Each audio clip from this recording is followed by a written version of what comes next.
숨쉬는 교회, 주님이 주인 되시는 교회, 믿음의 기도가 쌓이는 교회, 최고의 찬양을 드리는 교회.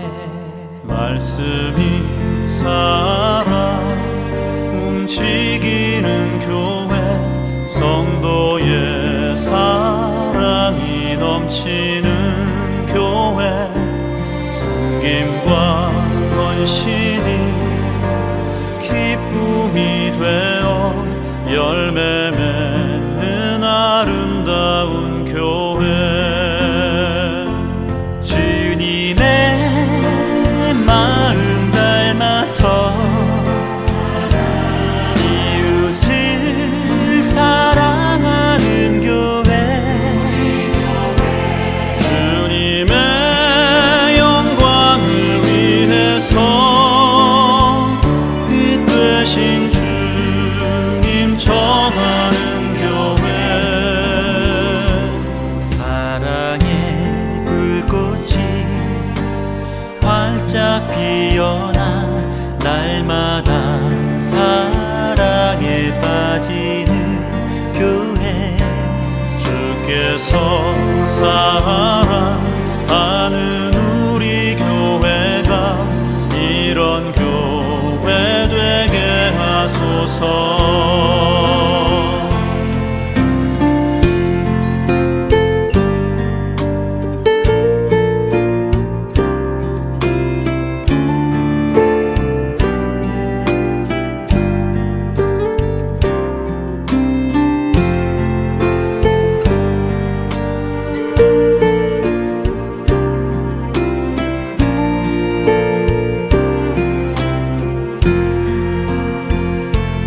말씀이 살아 움직이는 교회, 성도의 사랑이 넘치는 교회, 섬김과 헌신이 기쁨이 되어 열매 맺는 아름다운 교회.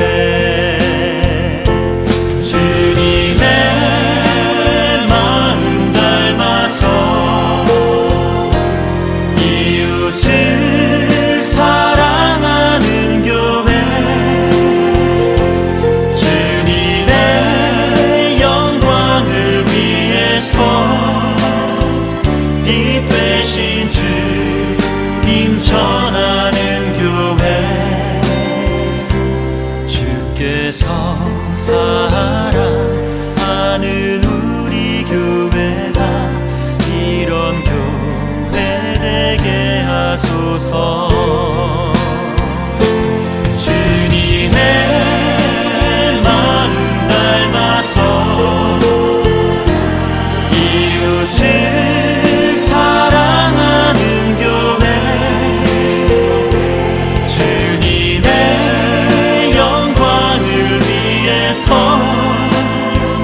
빛 되신 주님 전하는 교회. 사랑의 불꽃이 활짝 피어나 날마다 사랑에 빠지는 교회, 주께서 사랑하는 우리 교회가 이런 교회 되게 하소서. 주께서 사랑하는 우리 교회가 이런 교회 되게 하소서.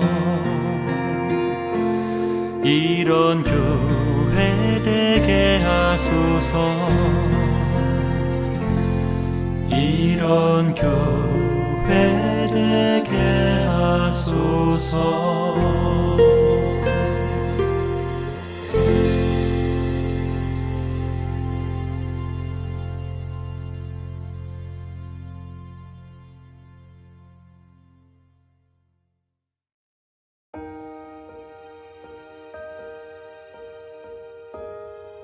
그때에 제자가 더 많아졌는데 헬라파 유대인들이 자기의 과부들이 매일의 구제에 빠짐으로 히브리파 사람을 원망하니 12사도가 모든 제자를 불러 이르되 우리가 하나님의 말씀을 제쳐놓고 접대를 일삼는 것이 마땅하지 아니하니 형제들아 너희 가운데서 성령과 지혜가 충만하여 칭찬받는 사람 7을 택하라. 우리가 이 일을 그들에게 맡기고 우리는 오로지 기도하는 일과 말씀 사역에 힘쓰리라 하니 온 무리가 이 말을 기뻐하여 믿음과 성령이 충만한 사람 스데반과 또 빌립과 브로고로와 니가노르와 디몬과 바메나와 유대교에 입교했던 안디옥 사람 니골라를 택하여 사도들 앞에 세우니 사도들이 기도하고 그들에게 안수하니라. 하나님의 말씀이 점점 왕성하여 예루살렘에 있는 제자의 수가 더 심히 많아지고 허다한 제사장의 무리도 이 도에 복종하니라. 여러분, 하나님의 은혜 가운데 올해 반년이 훌쩍 지나가고 벌써 7월이 되었습니다. 여러분, 7월과 8월은 신앙의 훈련과 선교의 계절이라고 합니다. 이 기간에는 다음 세대는 물론이고 우리 또한 주님을 인격적으로 만나고 주님과 더 깊이 교제하며 내 삶을 말씀으로 비추어 돌아보는 시간이 되기를 바랍니다. 그리고 추수의 계절을 기대하며 땀 흘려 복음의 씨앗을 뿌리는 그런 시간이 되기를 바랍니다. 그러면 그 수고를 받으신 하나님께서 반드시 기쁨으로 단을 거두게 하실 줄 믿습니다. 여러분, 지금 누가를 통해 기록된 사도행전의 역사, 초대교회의 역사는 주님의 증인으로 부름받은 사도들이 세상을 어떻게 살아갔는지, 그래서 그들로부터 복음의 물결이 어디로 어떻게 흘러갔는지에 대한 역사라고 말할 수 있습니다. 이를 위해 그들은 주님의 말씀대로 예루살렘을 떠나지 않고 성령을 기다렸고 오순절날 마가의 다락방에 모여 기도하던 제자들에게 약속대로 성령이 임한 것입니다. 이에 바람처럼 불처럼 임재하신 성령님은 방향을 찾지 못해 답답해하던 그들의 심령을 사로잡았고 그러자 그들은 성령의 권능으로 담대하게 주님의 증인으로 살아가기 시작한 것입니다. 그런데 여러분, 이렇게 초대교회가 사명 따라 살기 시작하니까 오늘 본문 1절에 보면 어떤 일이 일어났다고 합니까? 그때 제자가 많아졌다라고 성경은 증언하고 있습니다. 그런데 여러분, 이렇게 갑자기 사람들이 교회에 많아지다 보니까 여기저기서 크고 작은 문제가 터질 수밖에 없었을 것입니다. 사실 지금 현대교회를 봐도 교회가 작으면 작은 대로, 크면 큰 대로 문제가 있습니다. 여러분, 문제 없는 교회가 어디 있겠습니까? 초대교회도 마찬가지입니다. 하루에 3,000명이 회개하고 돌아오는 교회도, 못 걷는 자를 일으키고 옥문을 여는 교회도, 이렇게 놀라운 기적과 사명에 불타는 교회도 문제가 있더라는 것입니다. 그리고 그 문제라는 것은 대부분 복음을 전하는 사역의 문제보다는 사람과의 관계 때문에 일어나는 경우가 대부분입니다. 오늘 본문에서도 보면 교회를 구성하는 두 부류의 유대인들이 있었는데 하나는 헬라파 유대인이고 다른 하나는 히브리파 유대인입니다. 그런데 이 둘 사이에 과부들을 구제하는 일로 인하여 다툼이 일어난 것입니다. 이유인즉 교회가 하는 구제에서 헬라파 과부들이 번번이 제외되었다는 것입니다. 그런데 더 큰 문제는 그들을 구제하는 일의 중심에 바로 사도들이 있었다는 것입니다. 이에 헬라파 유대인들이 이 일을 제기하니까 사도들은 그때서야 자신들의 잘못을 깨닫고 사도들이 하나님의 말씀을 제쳐놓고 구제하고 봉사하는 일에 매달려 있는 것은 옳지 않다고 여겨 이 일을 대신할 7명의 집사를 뽑게 된 것입니다. 그런데 여러분, 오늘 본문 3절, 5절에 보니까 그 집사를 선출하는 기준이 믿음과 성령과 지혜가 충만하여 칭찬받는 사람이라는 겁니다. 이에 그런 기준으로 스데반과 빌립을 비롯한 7명의 집사를 선출하였고 사도들은 그들에게 안수하고 구제하고 봉사하는 일을 맡기게 된 것입니다. 그럼 여러분, 여기서 첫 번째 기준, 믿음이 충만하다는 것은 무엇입니까? 여러분, 저 사람이 믿음이 좋다는 것을 어떻게 알 수 있습니까? 여러분, 믿음의 같은 말이 뭐라고 했습니까? 바로 순종이라고 했습니다. 이는 내 생각과 다르고 내 상황과 형편으로는 도저히 감당할 수 없는 상황일지라도 겸손하게 그 말씀에 순종하는 거예요. 이를 믿음이 좋다고 하는 겁니다. 그래서 100세에 낳은 아들 이삭을 바치라고 했을 때 인간의 생각으로는 그럴 수 없지만 그 말씀 앞에 내 생각과 판단을 내려놓고 순종했던 아브라함을 믿음의 조상이라고 부르는 것 아닙니까? 이에 초대교회가 그런 믿음을 가진 사람을 7집사로 택했다는 것입니다. 그리고 두 번째는 성령이 충만한 사람을 택했다고 합니다. 여기에서 성령이 충만하다는 것은 성령의 은사가 충만해서 방언하고 예언하고 환상을 보는 사람을 말하는 것이 아닙니다. 성령 충만하다는 것은 먼저 나를 구원하신 십자가의 주님을 만난 사람이란 뜻이고 그 다음은 그 주님과 깊이 교제하며 주님이 지금도 나와 함께 하심을 느끼고 동행하는 사람이라는 겁니다. 이에 성령 충만은 성령의 은사로 말하는 것이 아니라 성령의 열매, 즉 갈라디아서 5장 22절에 나온 것처럼 사랑과 희락과 화평, 인내와 자비와 양선, 충성과 온유와 절제의 열매가 가득 맺힌 사람이 성령 충만한 사람이고 그런 사람을 7집사로 택했다는 것입니다. 또 그 다음은 지혜가 충만한 사람을 택했다고 합니다. 그럼 지혜가 충만하다는 것은 무엇입니까? 여러분 잠언 9장 10절에 보면 여호와를 경외하는 것이 지혜의 근본이라고 했어요. 그러니까 지혜가 충만하다는 것은 하나님을 알고 하나님만 섬기고 하나님께만 찬양과 경배를 올려드리는 진정한 예배자를 말하는 것입니다. 또 우리가 잘 아는 솔로몬 왕이 하나님께 1000번제를 드렸을 때 그 예배를 기뻐 받으신 하나님이 솔로몬에게 무엇이든지 구하면 주시겠다고 하셨잖아요. 여러분 그때 솔로몬이 무엇을 구했습니까? 그렇죠. 지혜를 구했죠.